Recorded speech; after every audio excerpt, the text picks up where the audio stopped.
जय गुरु जी। गुरु जी के चरण कमलों में सादर वंदन। ओम नमः शिवाय, शिव जी सदा सहाय। ओम नमः शिवाय, गुरु जी सदा सहाय। स्वागत है प्यारी साध संगत जी का दिव्य आभा के इस सेशन में। गुरु जी के निर्देशों पर आधारित ग्रंथ है द लाइट ऑफ डिविनिटी। उसी का हिंदी अनुवाद है दिव्य आभा नाम से प्रसिद्ध यह पुस्तक, जिसमें से आज का प्रसंग लिया गया है। आज का शीर्षक है अमेरिका से वापस लौटी दंपत्ति को गुरुजी का आधार। जौहर परिवार न्यूयॉर्क में 5 वर्ष रहने के बाद भारत लौटा था। उनकी वापसी के बाद अनेक बाधाएं आईं। घर लौटना इतना रोमांचक नहीं था जितनी उन्होंने आशा की थी। मीरा जौहर को ऐसे समय पर किसी सलाहकार के ना होने का अत्यंत दुख था, किंतु यह सब अगस्त 2006 में परिवर्तित हो गया। कुछ समय से उनके पड़ोस में रहने वाले भाटिया परिवार के सदस्य, जो उन्हीं की भांति भूमि भवन के व्यवसाय में थे, उनको मात्र गुरुजी से संबोधित होने वाले व्यक्ति से मिलने को बार बार कह रहे थे। अनिल जौहर असमंजस में थे कि क्या करें। एक शाम को उन्होंने गुरुजी के पास जाने का निश्चय कर लिया। भाटिया परिवार के साथ घर से निकलते हुए मीरा को अपने 8 वर्षीय जुड़वा बच्चों की चिंता थी, क्योंकि वह उनको अकेले छोड़ना नहीं चाहती थी। भाटिया परिवार के कहने पर उन्हें अकेले छोड़ और चिंता ना करने की हिदायत देकर मीरा ने अपने पति को विश्वास बनाए रखने के लिए कहा। मीरा के मधुमेह रोग से भाटिया परिवार अनभिज्ञ था। उन्होंने कहा था कि वहां पर चाय या लंगर ग्रहण ना करना मूर्खता होगी। इस प्रकार मन में अनिश्चितता लिए जौहर दंपत्ति एम्पायर स्टेट में गुरुजी की संगत में पहुंचे। मीरा ने चाय प्रसाद और फिर लंगर, जिसमें लड्डू भी थे, ग्रहण किया। पवित्र भोजन के पश्चात उसके पेट में पीड़ा होने लगी। उसने यह अगले 1 घंटे तक सहा। जब उसकी आज्ञा लेने का समय आया तो गुरुजी बोले, आया करो, ऐश करो। एम्पायर स्टेट के बाहर आकर भाटिया परिवार ने उनको बताया कि वह अत्यंत भाग्यशाली है। गुरुजी ने उनके पहले दर्शन पर ही उनसे बात कर ली। श्रीमती जौहर को यह बात रास नहीं आई। वे अपने पेट में हो रही पीड़ा के बारे में सोच रही थी कि उससे कब मुक्ति मिलेगी। वे रात भर सो न सकी। उनके मन में यही विचार घूमते रहे कि क्या वास्तव में वे किसी अति विशिष्ट स्थान पर गए थे। प्रातः उठकर जब उसने अपने मधु की मात्रा का परीक्षण किया तो वह केवल 100 था। वह आश्चर्यचकित होकर यही सोच रही थी कि ऐसा नहीं हो सकता। घर पर तो 1 रोटी भी खाने के बाद उसका मधु स्तर ऊपर चला जाता था।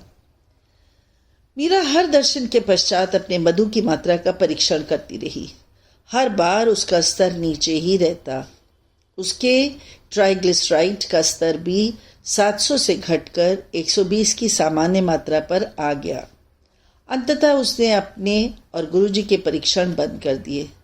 उसे विश्वास हो गया कि गुरुजी के आशीर्वाद ही उसको रोग मुक्त कर रहे हैं।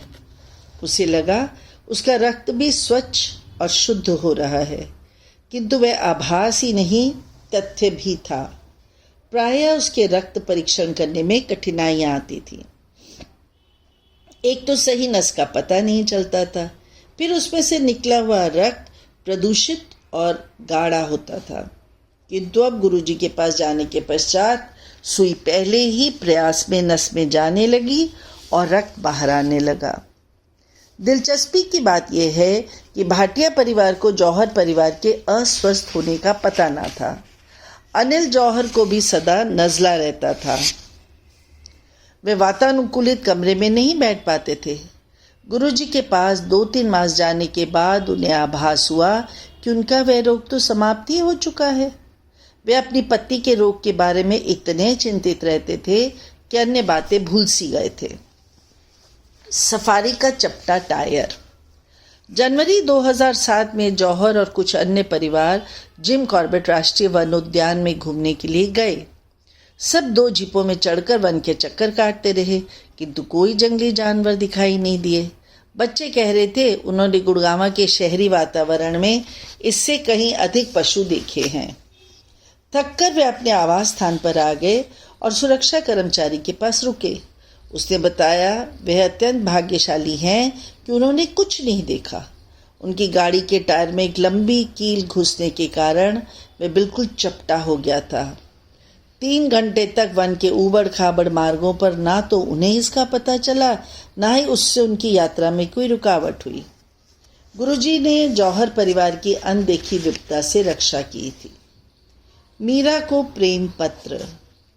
जौहर युगल को गुरुजी के पास जाते हुए कुछ ही समय बीत गया था जब मीरा को एहसास हुआ कि गुरुजी उसे मिसेस मीरा कहकर संबोधित करते हैं, जबकि अन्य महिलाओं को वे आंटी कहकर पुकारते हैं।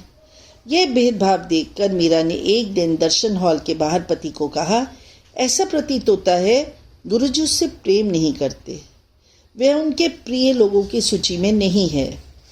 कुछ ही देर बाद गुरुजी से आज्ञा लेते हुए गुरुजी ने उसके हाथ में एक लिफाफा दिया और बोले, मीरा आंटी, लव लेटर। सर्वज्ञाता गुरुजी ने अपने भक्त के मन की बात जान ली थी। एक संध्या को आयोजित संगीत समारोह के निमंत्रण को प्रेम पत्र कहकर उन्होंने उसको उत्तर दे दिया था और उसके मन की समस्त शंकाएं दूर कर दी थी। उसे स्पष्ट हुआ कि गुरुजी के संबंध शब्दों पर निर्भर नहीं होते, वे तो अप्रकट प्रेम से बंधे रहते हैं। गुरुजी की भौतिक उपस्थिति की भी आवश्यकता नहीं है, वह सर्वत्र है। वे दाता हैं और कोई अपेक्षा नहीं रखते हैं। ईश्वर होते हुए उनका क्षितिज असीमित है। वे केवल प्रेम और आस्था की आशा करते हैं। उनका आशीर्वाद सबके लिए है। जौहर के निवास पर सत्संग।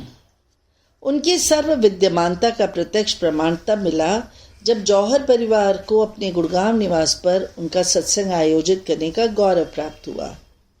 मीरा के शब्दों में, हमने इस बड़े समारोह का आयोजन अपने घर के नीचे तहखाने में किया था। एक दिन पहले अति उत्साह से उसका प्रबंध करते हुए मैंने पति से कहा, कितना अच्छा हो यदि उस समय हमें गुरुजी की उपस्थिति का आभास हो। गुरुजी ने मेरे मन की बात सुन ली और मेरी आकांक्षा पूर्ण की।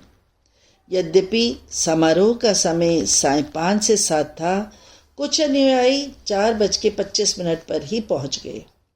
संगत के आते ही गुरुजी की सुगंध पूरे घर में फैल गई। हम अति आनंदित हुए, पर यह तो शुरुआत थी। गुरुजी ने उस समारोह को यादगार बनाने के लिए कुछ और भी सोचा हुआ था। तहखाने के हॉल में उनका एक बहुत बड़ा चित्र लगाया गया था। जैसे ही हम उनके दर्शन के लिए उसके पास गए, उनके मस्तक पर एक त्रिशूल दिखाई दिया।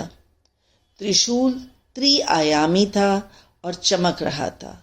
हम स्तब्ध रह गए। परमात्मा की उपस्थिति से हमें उनका आशीर्वाद प्राप्त हुआ था। संगत के सदस्य आने लगे, गुरुजी की आरती हुई, सबने सत्संग में प्रेम से भाग लिया। लंगर के उपरांत भक्त जाने लगे। देर शाम को जब कुछ ही लोग बचे थे, हमने एक और अचंभा देखा। निवास के भूमि तल पर गुरुजी के एक अन्य चित्र पर एक अति मनोरम शिवलिंग उभरा। यह एक अन्य अविस्मरणीय पल था। हे भगवान, हे गुरुजी, हम पर सदा अपनी कृपा बनाए रखिए और सदा सुमार्ग दिखाइए। मीरा एवं अनिल जौहर, गुड़गांव।